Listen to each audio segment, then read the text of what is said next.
Ok, chers amis, Shavua Tov, nous commençons le chapitre 26, qui est le dernier chapitre du Meshat Yesharim, Bevur Midat HaKdusha, explication de la Kdusha. Je rappelle ce que j'ai dit dans le dernier cours, que le Rav parlait de degrés qui ne nous concernent absolument pas. Néanmoins, au début du livre, il dit qu'il faut lire son livre en boucle, finir et reprendre depuis le début, etc. Donc, c'est-à-dire qu'il pense qu'il y a quand même une certaine utilité. Alors, il faut savoir qu'on n'est pas au niveau, mais qu'on peut quand même prendre de cela le petit milligramme qui nous concerne et pas plus, d'accord? Voilà, parce que si quelqu'un se dit je ne peux pas arriver à ça et puis il tombe en déprime, alors ça ne sert à rien. Ou il croit qu'il est à ce niveau-là alors qu'il ne l'est pas, ça ne marche pas. La vérité, c'est que le Rav, lorsqu'il a cité, donc ce livre-là est basé sur une braïta de traité Avodah page 20 de Rabbi Pinchas Ben Yair. Pinchas Ben Yair, c'est pas clair qui il était. Il était soit le beau-père de Rabbi Shimon Bar Yochai, soit le gendre de Rabbi Shimon Bar Yochai. Je vous raconte ça parce que cette semaine c'est Rabbi Shimon Bar Yochai, donc il faut savoir quand même qui est Pinchas Ben Yair. Et il a écrit la Torah amène à la Zérout amène à la Zrizout, Zrizout à la Nekiyot, etc., etc. Donc, et ce livre était basé sur ces paroles de Rabbi Pinchas Ben Yair. Et là on arrive au dernier point qui est l'Akdusha. C'est le dernier point que le Rav traite. La vérité là-bas il y a encore deux points supplémentaires. Un c'est Ruach HaKodesh. Après Kedusha, on arrive à Ruach HaKodesh. Et après, Triat HaMetim, tu ressuscites les morts. Le Rav n'a pas écrit là-dessus, parce que c'est vrai que ce n'est pas des niveaux qui nous concernent. Et je crois aussi que Ruach HaKodesh, bon, moi j'ai connu un Rav qui avait Ruach HaKodesh, Rabbi Shimon Shaul. Je crois que c'est l'homme qui avait à son époque le plus Ruach HaKodesh de tout âme Israël. Il a même dit, voir c'est facile. Ce qui est dur, c'est de changer. Et un jour à Purim, je lui ai demandé, Kvodar, vous avez Ruach HaKodesh? Il m'a dit oui. Alors je lui ai demandé, c'est rare, les rabbinim ils n'aiment pas dire. Il m'a dit oui, tout le monde le savait, de toute façon c'était beaucoup trop clair. Alors je lui ai demandé comment on fait, comment ça vient. Alors il m'a dit je ne sais pas, j'enseigne les élèves et c'est venu. Bon moi ça fait 35 ans que j'enseigne les élèves et il n'y a rien qui vient. Parce que évidemment le Rav il était à des niveaux extraordinaires. Donc, on va étudier la Kedusha ici, et après, si quelqu'un mérite, ça vient tout seul. Il m'a dit, ça vient, c'est venu. Je ne sais pas, c'est venu. Donc, il n'y a pas un truc à faire. Il faut faire ce qu'il faut faire. Et après, du ciel, si on mérite, ça vient sur nous, Be'ezrat Hashem. De toute façon, Mashiach vient très bientôt, et là, on aura tous Ruach HaKodesh, Be'ezrat Hashem. À la grande honte de nous tous. Chacun verra sur nos fronts toutes les bêtises qu'on a fait. Tov, Inyan HaKedusha Kafuluhu. Le sujet de la sainteté, il est double, c'est-à-dire Trilato avoda vesofo gumul.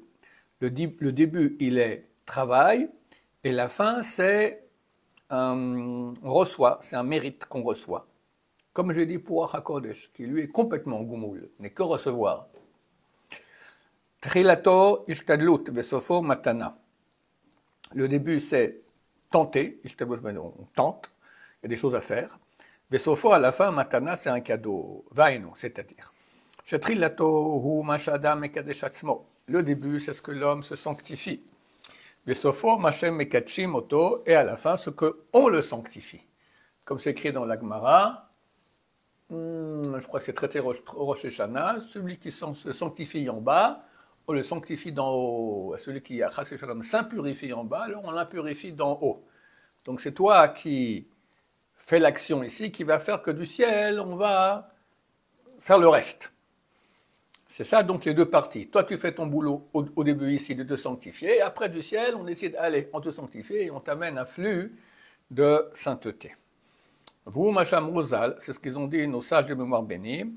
Adam et Kadesh Asmon, bah voilà, c'est ça, je me suis trompé, c'est pas Rosh Hashanah, c'est traité Yoma, excusez-moi. Adam et Kadesh Asmon Me'at, quelqu'un se sanctifie un peu, mais Keshim Oto Arbe, on le sanctifie beaucoup. Milmata, d'en bas, mais Keshim Oto Milemala, on le sanctifie d'en haut.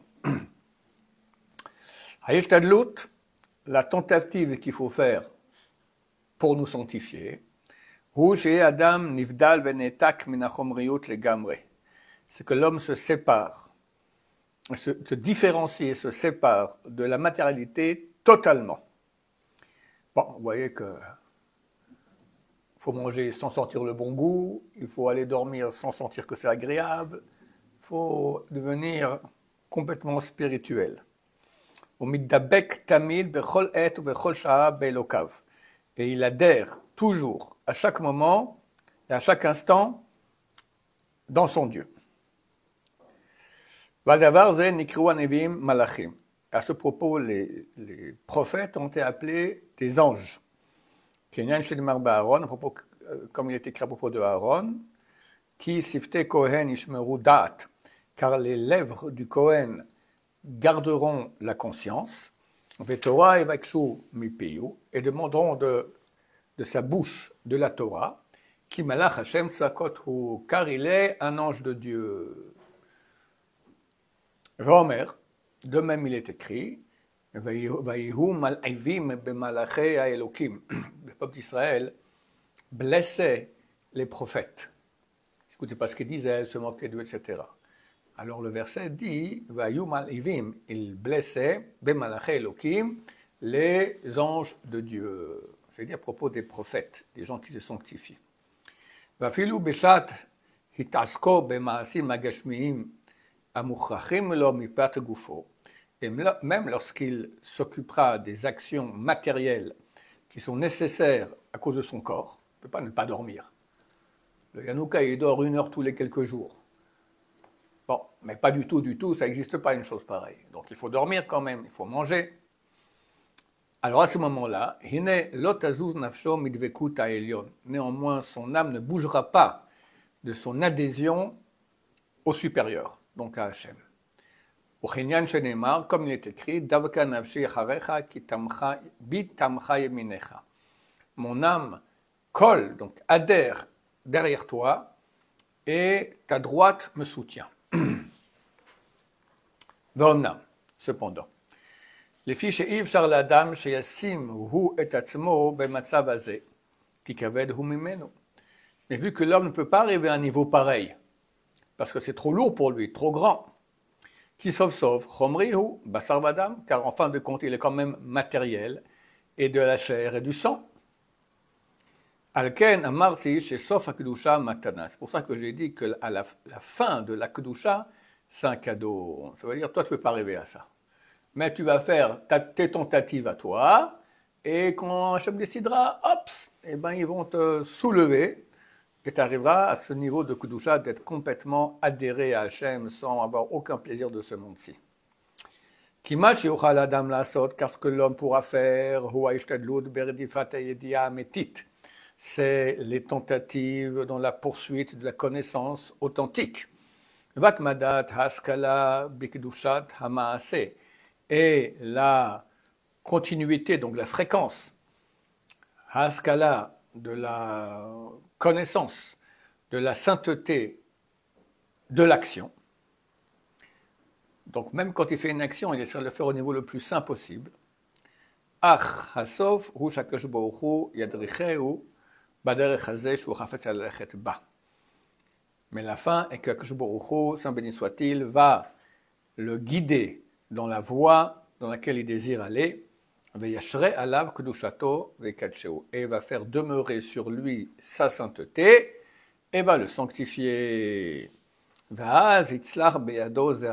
Et alors il réussira cette chose. Qui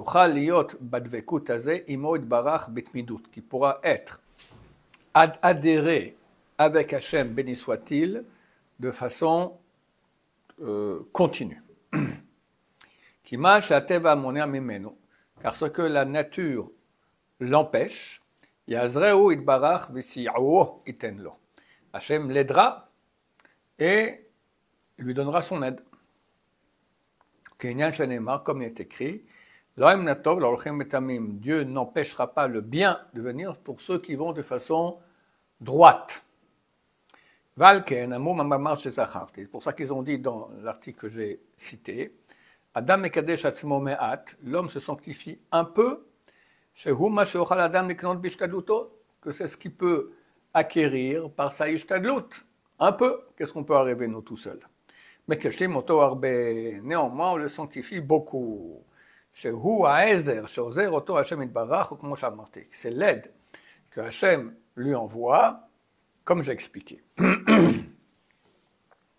Ok, on va s'arrêter ici. Que Dieu nous aide à nous sanctifier, Bézat Hachem au moins un peu. Baruch Adonai, l'olam, amen, amen.